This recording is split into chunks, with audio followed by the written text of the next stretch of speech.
السلام عليكم ورحمة الله وبركاته. بسم الله الرحمن الرحيم. الحمد لله رب العالمين، الصلاة والسلام على رسول الله وعلى آله وصحبه ومن تمسك بهديه إلى يوم الدين. أما بعد, we've reached the 11th chapter from Kitab al-Ta'bir, the book on dream interpretation from Sahih al-Bukhari, chapter number 11. Imam al-Bukhari rahimahullah, he says, باب رؤيا الليل رواه سمرة. حدثنا أحمد بن مقدام العجلي قال حدثنا محمد بن عبد الرحمن الطفاوي قال حدثنا أيوب عن محمد عن أبي هريرة قال قال النبي صلى الله عليه وسلم أعطيت مفاتيح الكلم ونصرت بالرعب وبين أنا نائم البارحة إذ أتيت بمفاتيح خزائن الأرض حتى وضعت في يدي. قال أبو هريرة فذهب رسول الله صلى الله عليه وسلم وأنتم تنتقلونها. حدثنا عبد الله بن مسلمة عن مالك عن نافع عن عبد الله بن عمر رضي الله عنهما أن رسول الله صلى الله عليه وسلم قال أراني الليلة عند الكعبة فرأيت رجلا آدم كأحسن ما أنت راء من أدم الرجال له لمة كأحسن ما أنت راء من اللمم قد رجلها تقطر ماء متكئا على رجلين أو على عواتق رجلين يطوف بالبيت. فسألت من هذا فقيل المسيح ابن مريم. ثم إذا أنا برجل جاعد قطط أعور العين اليمنى كأنها عنمة طافية. فسألت من هذا فقيل المسيح الدجال. حدثنا يحيى حدثنا الليث عن يونس عن ابن شهاب عن عبيد الله بن عبد الله عن ابن عباس كان يحدث عن رجل أتى رسول الله صلى الله عليه وسلم فقال إني رأيت الليلة أو إني أريت الليلة في المنام. وساق الحديث وتابعه سليمان بن كثير وابن أخي الزهري وسفيان بن حسين عن الزهري عن عبيد الله عن ابن عباس عن النبي صلى الله عليه وسلم. وقال الزبيدي عن الزهري عن عبيد الله عن ابن عباس أو أبا هريرة عن النبي صلى الله عليه وسلم. وقال شعيب وإسحاق بن يحيى عن الزهري كان أبو هريرة يحدث عن النبي صلى الله عليه وسلم وكان معمر لا يسنده. Imam al-Bukhari rahimahullah will read here the English translation, the chapter that he brings. He says here,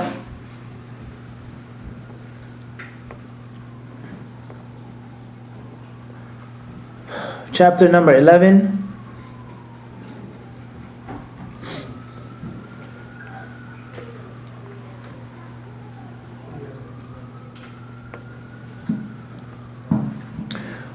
the chapter of dreams at night. The chapter of having a dream at nighttime. And the next chapter after this is the exact opposite of having a dream during the daytime. Having a dream during the daytime. After we mention the translation of these hadiths, whether we read it directly from our own translation or read it here from the English or the translation that's already been made, we will explain to you why he mentioned this chapter. What is the purpose, you may ask? Why would he say dreaming at night? Well, most people have dreams when? At night. At night, right. And then there's a wisdom why he put the next chapter about the daytime. And then the third chapter is the chapter of a dream of a woman. What is the difference between nighttime, daytime, and the dream of a woman? It's all going to become clear in the Allah subhanahu wa ta'ala very shortly. It says here, narrated Abu Hurairah, the Prophet ﷺ said, I've been given the keys of eloquent speech and given victory with awe, and between parentheses, cast into the hearts of my enemy. And while I was sleeping last night, the keys of the treasures of the earth were brought to me, so they were put in my hand. Abu Hurairah added, Allah's apostle left this world, and now you people are carrying those treasures from place to place. Hadith tells us that the Prophet ﷺ had a dream.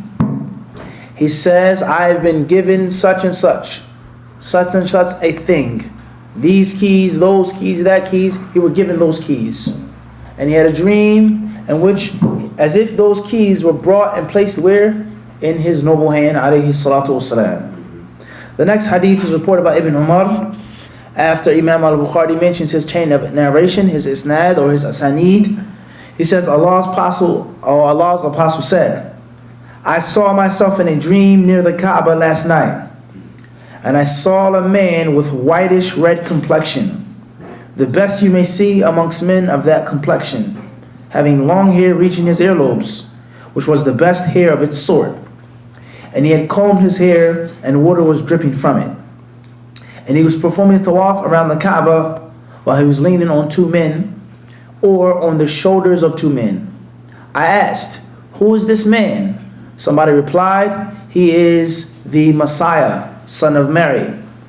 And then I saw another man with very curly hair, blind in the right eye, which looked like a protruding grape.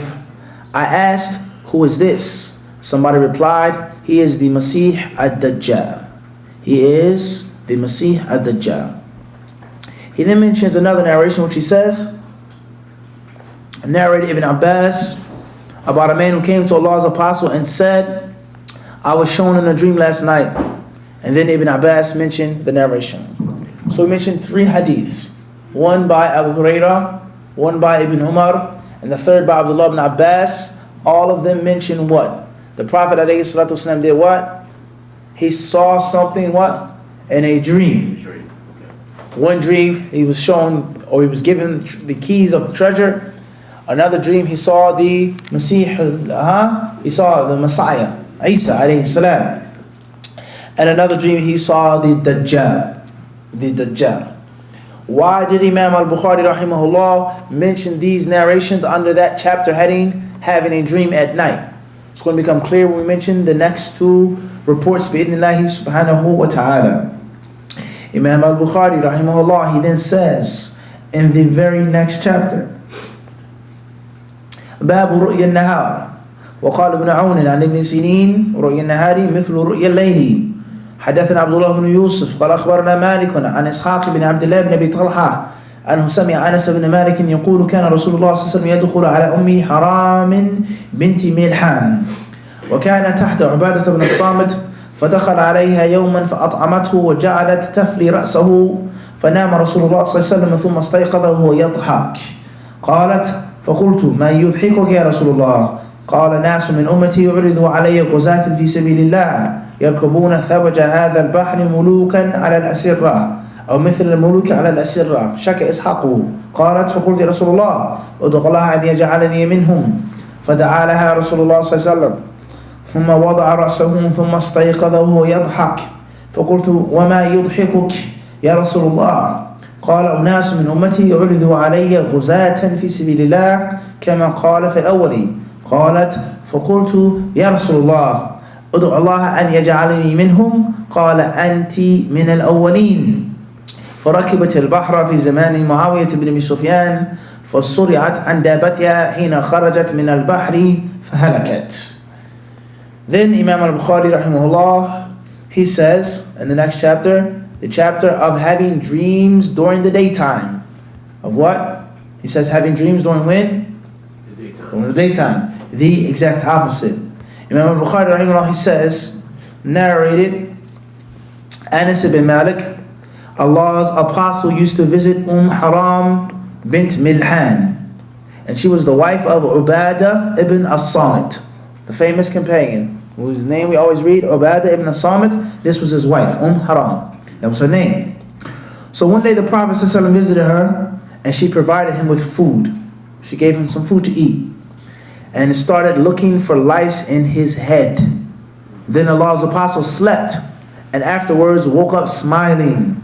Haram asked, "What makes you smile, O Allah's apostle?" He said, "Some of my followers were presented before me in my dream as fighters in Allah's cause, sailing in the middle of the sea, like kings on the thrones, or like kings sitting on their thrones." Haram added, "I said, O Allah's apostle, and invoke Allah to make me one of them." So Allah's apostle invoked Allah for her, and then she laid his, or then he, it says, made a dua for her, and then laid his head down and slept. Then he woke up smiling again. Haram added, "I said, what makes you smile, O Allah's apostle?" He said, "Some people of my followers were presented before me in a dream as fighters in Allah's cause." He said the same as he said before. I said, "O Allah's apostle, I invoke Allah to make me from them." He said, "You are from among the first of them. Then Haram sailed over the sea during the caliphate of Muawiyah ibn Abi Sufyan, and she fell down from her riding animal after coming ashore and died. She fell off of her horse or her camel or her mule and she passed away, radiyallahu anha. The next chapter that Imam al-Bukhari rahimahullah ta'ala mentions, he then says,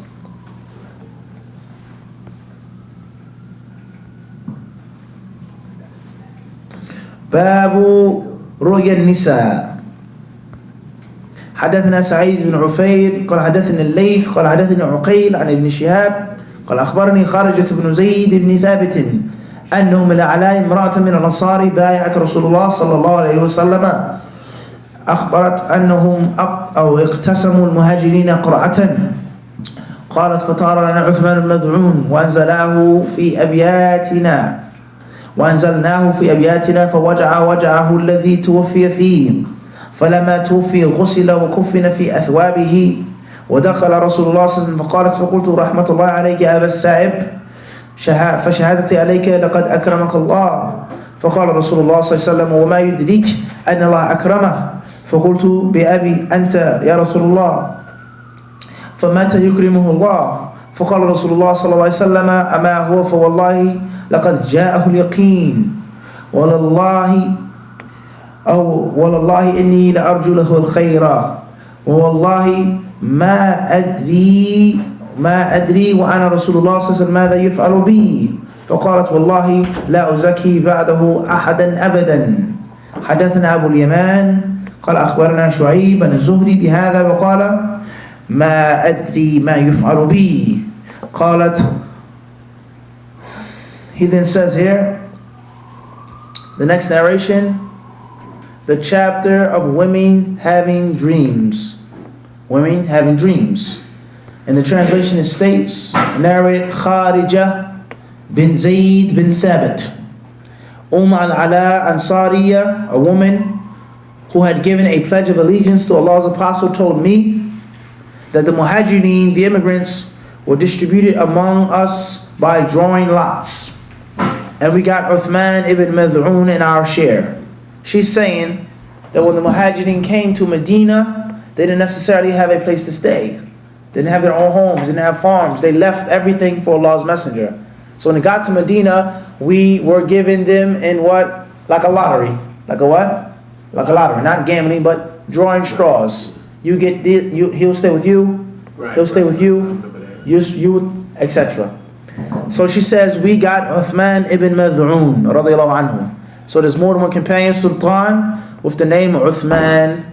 The famous one is Uthman ibn Affan. Uthman ibn Affan. Here's another one whose name is Uthman ibn Mad'un.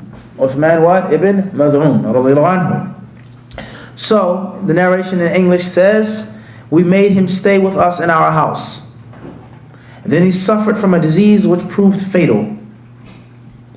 When he died and was given a bath and was shrouded in his clothes, Allah's apostle came.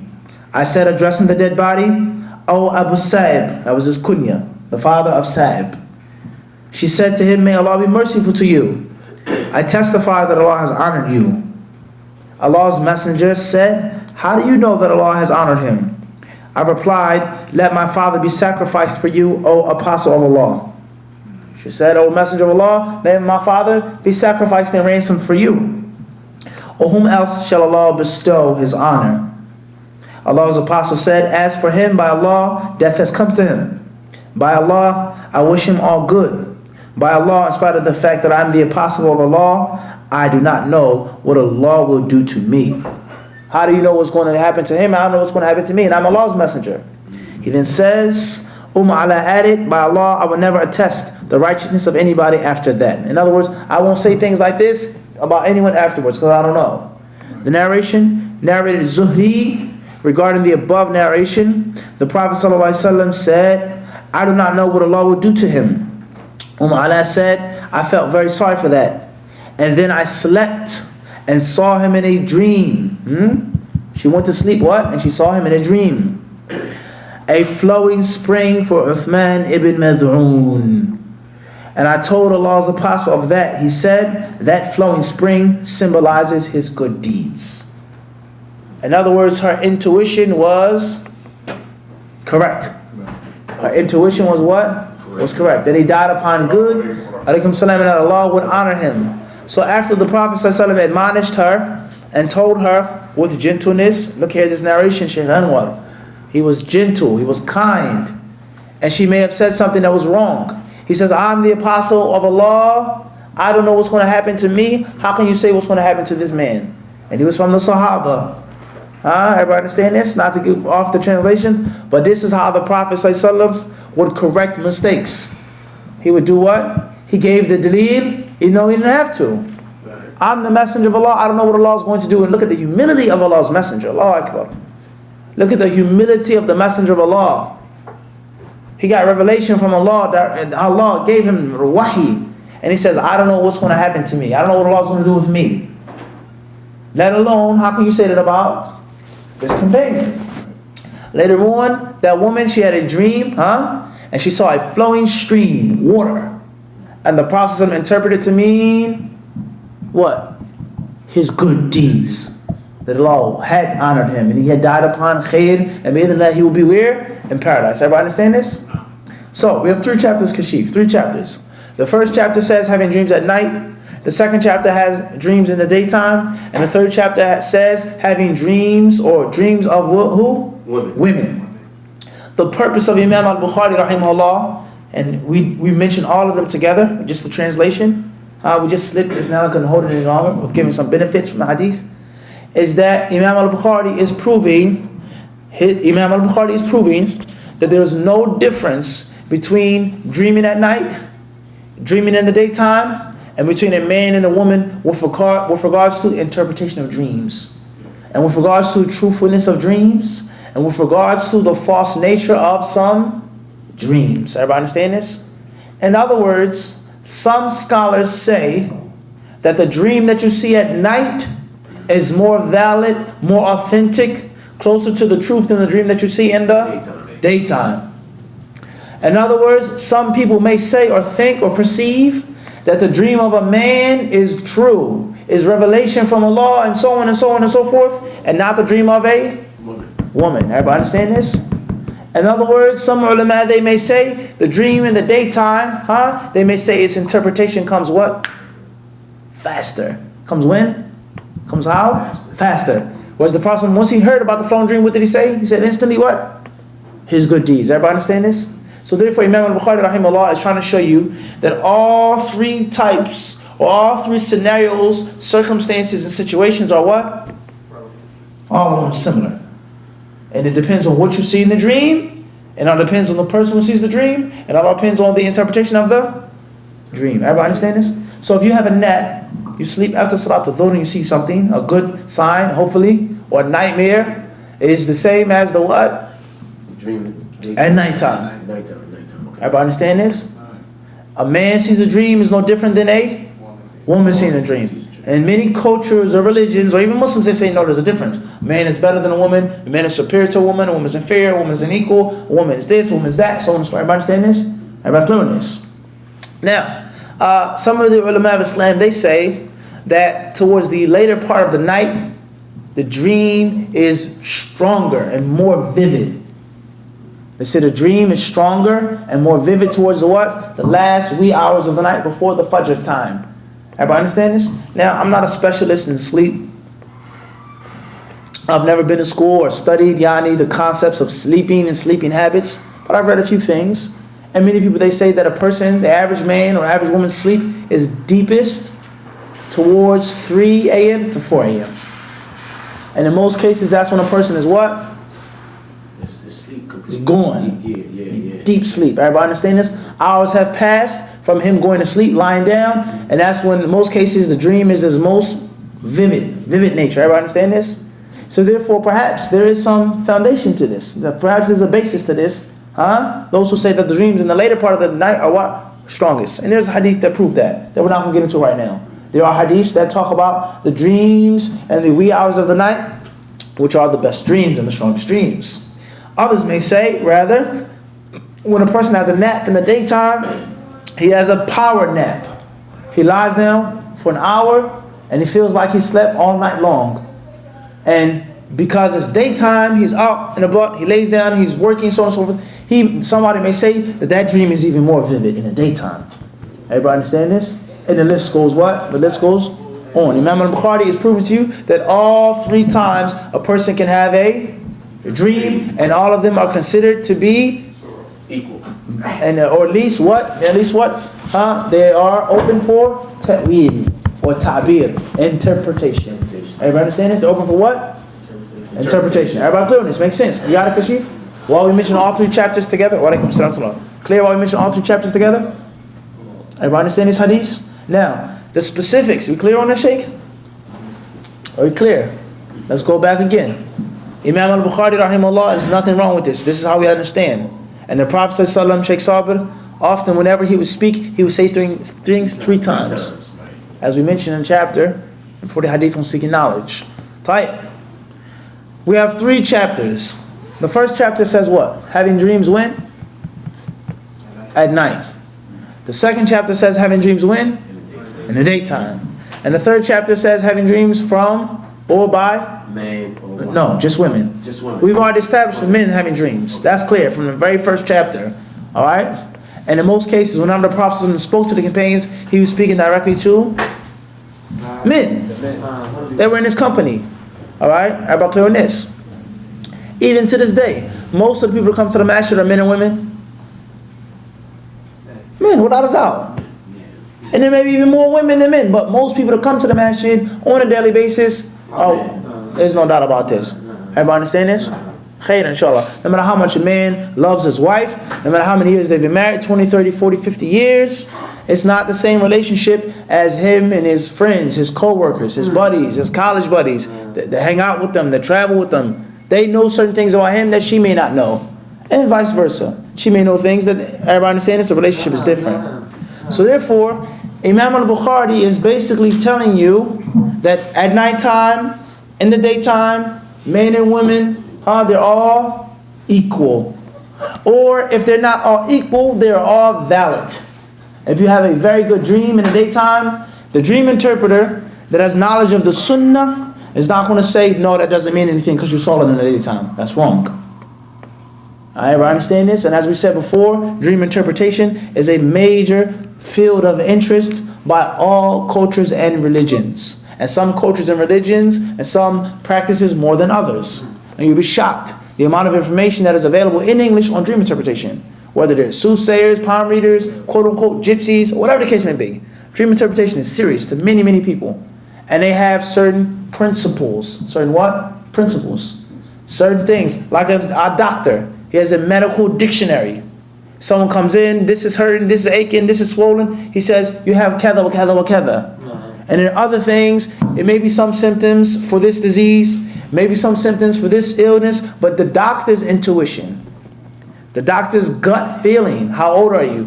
What type of work do you do? Do you do drugs? Do you smoke cigarettes? Do you kada? Do you kada? Do you kada? What is your sex life like? Are you married? Do you have, and it says, no, you have this, you have that. Even though the textbook may say something what? Different. Everybody understand this? The same applies to the dream interpretation. So there may be some people who may say that the dream that's seen in the daytime has no meaning. We say according to the sunnah, that's what? That's false. Others may say the dream that is seen by a woman cannot establish something that's going to happen to all of the Muslims and the Muslim men. We may say that's what? False. Batil. Everybody understand this? Clear now? Nighttime, daytime, what? That's all the same. All the same. Or at least if it's not all the same, because it may differ, we say they're all what? Applicable. They're all what? Applicable for ta'bir, for interpretation. Everybody clear on this? Now, the specifics of these narrations, these hadiths, Haram was seen, Fulan, Masih Dajjal, Isa, so on and so forth, we don't have time to get into those right now. We don't have what? We don't have time to get them right down. Our class is only 30 minutes, that's firstly. And secondly, we stick to the highlighting points. So, everything we've studied in these classes so far has been, or not everything. We've studied general principles, general principles, etiquettes, nighttime, how you live. And then we've also studied, we took a few specific benefits on dream interpretation, such as what? That dream interpretation is 46 part. 46, what else specifically? What else have we taken specifically? on actual interpretation of a dream. We spoke about what? Seeing the Prophet. And what that means. Seeing the law. Alright, what that means. Type. And we also spoke on tonight something specific, which was? Dreams could be either men. No, son, that's a general principle, Kashif. Men, women, those are general principles. A specific interpretation. Something that you see in your dream and it means something. We spoke on it tonight specifically. What about good deeds? She didn't say anything about good deeds. She didn't say about good deeds. She said what? Running of Water. water. That's what she saw. So we say specifically, brothers and sisters, specifically tonight, we have learnt if a person has a dream and there's a flowing stream of water, it doesn't say rain. Pay close attention. It doesn't say rain. It doesn't say a puddle of water. It doesn't say a person being wet. It said a flowing stream. It's not violent, but it's flowing stream. Based off what we read tonight, is interpreted to mean good deeds. So if a person has a dream and he sees a gentle flowing stream or a pond, then based off of what we studied tonight, could mean that it is what? Good deeds. That's a bushra. That's a means of glad tidings. And that's not a scary dream. That's not a what? It's not a nightmare. That's not from shaitan. Or even if it's a true dream from Allah, it doesn't necessarily mean a warning. And they are not the same. Seeing rain in a dream is not the same as flowing stream. There's a difference. Falling into a pool of water is not the same as streams flowing. Everybody understand this? So we have, as we said before, we have general rules and then we have specific things. We have general rules of health. Everybody understand this? Whether you have a common cold, whether you have a flu, diabetes, whether you have this, any sickness, they're general principles of health. Eat good. Now, exercise, work out. You should walk, you should run, you should sweat your skin. Get this out of your system. Sleep on time, use the bathroom on time, etc. Everybody understand this? Those are general things that apply to any illness that you have. Everybody understand this? Preventing illness and curing illness, there are what? We said there are what? What did we just say? I just said it. There are general rules. There are what? General rules, general principles. No matter what you have, arthritis, whatever, there are things that the doctor's going to tell you to do. You need to exercise. You need to work out. You need to eat fresh fruit. You need to eat organic foods. Too much sugar. Too much white bread. Whatever. They're general what? General what? General rules. Okay, and then there are specific things of medicine that are for specific illnesses. If you have diabetes, you need to eat this. If you have arthritis, you need to take that. If you have suffer from allergies, you need to have raw honey. Well, how could that? Specific things. Everybody understand this? So the same applies to the dream interpretation. Everybody clear on this? There are general principles to what? To dreams. And then there are specific things. No, Mufti, I don't need a general ruling. I saw Sultan flying in my dream. What does that mean? That is something general or specific? Without a doubt. There's no thought. There's no thinking. There's no, no, that is khas. That's specific. That's specific. Everybody understand this? Seeing rain in a dream is one thing. Okay? Etc. Everybody clear on this? I have scary dreams at night. The general rule of nightmares and scary dreams are A, B, C, and D. You have sihr on you, ayn, jinn, living in a bad way, etc. But the specifics of the dream is when you come and tell me someone attacked me in my dream with a knife. An animal came and jumped on me in my dream. Everybody understand this? Hope these words are clear. Just like medicine. You have general rules and you have what? Specific tools of interpretation. Everybody clear on this? So we've learned tonight how many? One or two ways. We've learned what? Two things. General and specific. The general things that we've learned tonight about dreams were what? Quickly. There's no difference between the women and the men? No difference between women and men. That's for one general. Another is? Day and night. Day and night. The dream that you see in the daytime is also applicable to interpretation of the dreams that you see in? Night. Everybody clear on this? And the specific thing that we learned about dream interpretation is? The specific thing that we learned about dream interpretation is? When a person has a nightmare? No, we mentioned it 3, 4, 5 times. The water. Oh yeah, The flowing stream. Yeah. Nah, طيب. Good deeds. Everybody understand this? Khayran, inshallah. As for those other points of benefit, then perhaps we'll mention them in the next class. There are many interesting things. The hadith of Haram, many different things. What happened, how she died, we don't have enough time to get into them tonight. Allah subhanahu wa ta'ala surely knows best. Walhamdulillahi rabbil alameen. Jazakumullahu khairan.